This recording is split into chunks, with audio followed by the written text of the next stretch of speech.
So on summer camp, we got a lot of different messages, and a lot of the time they spoke about Jesus as, when he lived on earth and the messages he brought.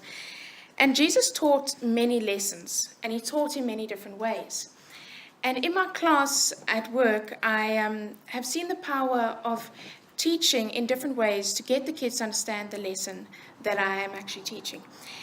And in today's passage that we're going to read, we see that Jesus didn't prepare a parable. He didn't, teach them with a story. He didn't give a sermon like he did, like the Sermon on the Mount. He simply gave an example. So today we're going to read from Matthew 18, verse 1 to 4. At that time, the disciples came to Jesus and asked, "Who is the greatest in the kingdom of heaven?" He called a little child and had him stand among them. And he said, "I tell you the truth. Unless you change and become like little children, you will never enter the kingdom of heaven. Therefore, whoever humbles himself like this child is the greatest in the kingdom of heaven." I've got to laugh at this scenario, because these are the same disciples that when they heard that it is incredibly difficult for a rich man to get into heaven, they were utterly shocked. And they actually turned around and said, "Well, then who can be saved?" And it's with these men that Jesus, when posed with the question of who's the greatest, he calls a little child. And the world's view of great was and still is people with money, status, power, or fame. Whereas a child, though loved by his parents, has no money, no power, no status, and is completely dependent on their parents. A child back then, according to status and society, was the lowest of low. But this is the example that Jesus chose in order to bring across this powerful message. And in one simple action, he says to the disciples, "You have this all wrong. You've got this turned around. You see, those things don't make you great in the kingdom of heaven. Those things will not get you into heaven. But being like this little child, being like this child is what is great in heaven." And there's a few lessons that we can learn from children. The first one we see is in this child's reaction to Jesus. See, Jesus called the child and he actually came. Children are expected to be obedient. When a parent speaks, they want their child to obey, although it's usually a mission to get them to obey. But that's what is expected. And a few years ago, I went down to my brother in Port Alfred, and I helped him and his family with the children. They had 3 kids back then, okay? They now have 4. To parents that have 4 kids, I take my hat off to you. They are a mission. But with having 4 kids, they have spent a lot of time and effort in training the kids. Behavior, obedience, and training is very important to them, because otherwise they can't handle all 4 of these little ones. By the way, the oldest one is 4. So they're all like miniature, okay? But the one day I was watching the Battle of Wills between my brother and his one son.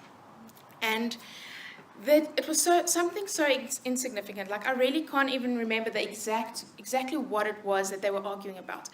But it was something like, okay, take the block and put it on the mat. The blocks have to stay on the mat.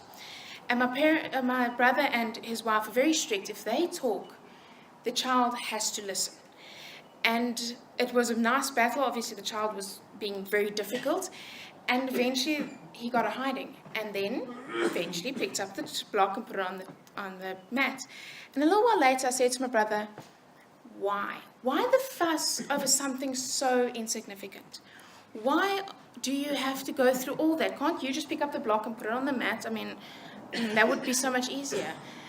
And the words he said to me, I will never, ever forget. He said to me, if he doesn't learn to listen to me in the small things, he won't listen to me in a life or death situation. If he doesn't learn to listen when I tell him to pick up that block and put it on the mat, if he's walking into a road, he won't listen to me when I say stop because there's a car coming. He'll turn around and ask why. And this is something that happens with us and God.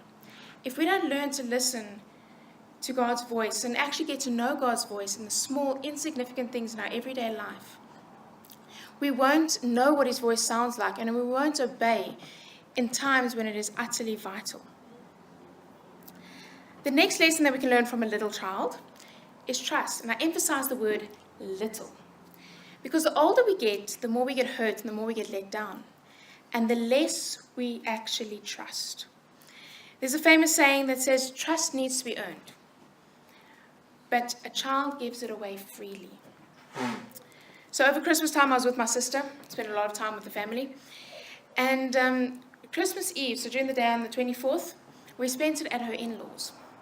And it was like family, the whole family was there, and the kids were running around. And I was watching the scenario between a little boy and his dad. And his little boy is about 2 years old, so he can't really swim, so he had his wings on and lots of fun. And he's standing there on the edge, and he would jump to his dad, who was in the pool, and his dad would catch him. I'm sure you all seen this scenario. And so he'd do this little routine. He'd stand back, and he'd go forward, and then he would look at his dad and jump. And the trust that you see there was pretty amazing. And his dad would catch him, push him to the stairs, and he'd run around and start all over again. And at one point, after quite a while of going through this, his dad decided not to catch him. So the little kid went through his routine. He stepped back, stepped forward, looked at his dad, make sure he's going to catch him, and he jumped. And his dad stepped back, and the kid fell into the water. And it was pretty funny, but now the kid, luckily wings, and he comes up, and he coughs and splutters, and his dad catches him, and okay, you're okay, I was all along. But after a little bit of consoling, because he's very upset with his dad puts him back on the side of the pool, and he says, okay, jump. And he looks at his dad, like, you say what? And I actually thought, listen, this kid's not going to jump again. He's just fallen into the water. And his dad says, no, I'll catch you, I promise. I'm just going to stand over here. And he was very specific. The kid's like, no. You come forward. Stand right there. And he instructed his dad exactly down to the T of where to stand. And so he stands, he does his little routine, he looks at his dad skeptically, and he actually, so far as vrachis, jumps. And I was shocked. I was like, how on earth did a kid trust his dad again after just being let down? I don't know about all of you, but I wouldn't trust someone that's just let me down. I mean, I wouldn't trust someone that let me down months ago, let alone a moment ago. And we find it so hard as adults to trust anyone, actually. But we find it even harder to trust a God that we cannot see. But what we don't realize is it's more likely to be let down by the people we do see than by our God that we don't see. Another thing that seems to come incredibly naturally to little children is forgiveness. Somehow they have this forgive and forget thing down to a T. All they need to hear is the word sorry, and they're fine. Then it's gone. Okay? And it's not because they have a bad memory. Children have excellent memories.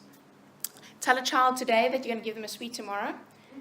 The first thing they'll ask you for the next day is for that sweet. Like, where's my sweet? But with such a good memory, they still don't hold on to grudges. I used to babysit these 4 kids, okay, not little, but there were 3 boys and a little girl quite a bit younger than the boys, but they all seemed to play together really nicely. But as what would happen when there's more than one kid playing a game, is there would be an argument about the rules.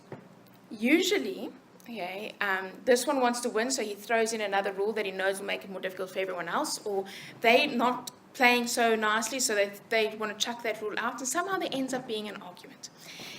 And then they would separate, and never all 4 in different corners. Oh no. 2 this way, 2 that way, and they would carry on playing. And for about a good 15, 20 minutes, this is how they would play. Okay? And eventually I start getting worried. I'm like, should I step in? Should I leave them sort it out? Kind of. And then they come together and they talk, and suddenly they're playing, laughing, and carrying on. It's been forgiven. They've moved on and they've put it behind them. And this is truly something that we should learn to do. But I love the way that Jesus taught. As Pedro said, Trent didn't sugarcoat anything on summer camp. But nor did Jesus. Jesus didn't say things that okay, nice gift wrapped, okay, you can take it nicely, but actually I meant something else. Oh no, he said it straight.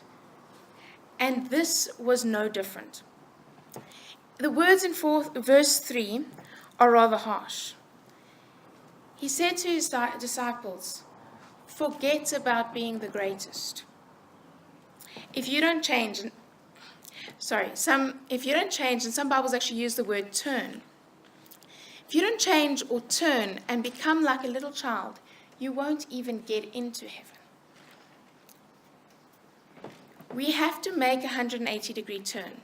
Now, 180-degree turn would be turning our backs, basically, on whatever we were facing. We need to do that. We need to make a 180-degree turn from this worldly view that we have. We need to turn our backs on what we see as great and humble ourselves like a child. The world has taught us not to be like this. We have learned that we are independent. We can make our own choices. We can do what we want, and we don't need to listen to anyone else. The world has taught us that to trust easily is to be naive and open ourselves up for hurt. We have somehow lengthened our memory for the wrong that people has done to us, and we hold grudges for months or even years. But in verse 4, we read that we need to humble ourselves and like a child. We need to humble ourselves enough to obey our Father even when it makes no sense. We need to humble ourselves enough to trust God at His word and to step out in faith. We need to humble ourselves enough to forgive others no matter how much or how many times they've hurt us. We are called in these verses to become little children of God. Let's pray.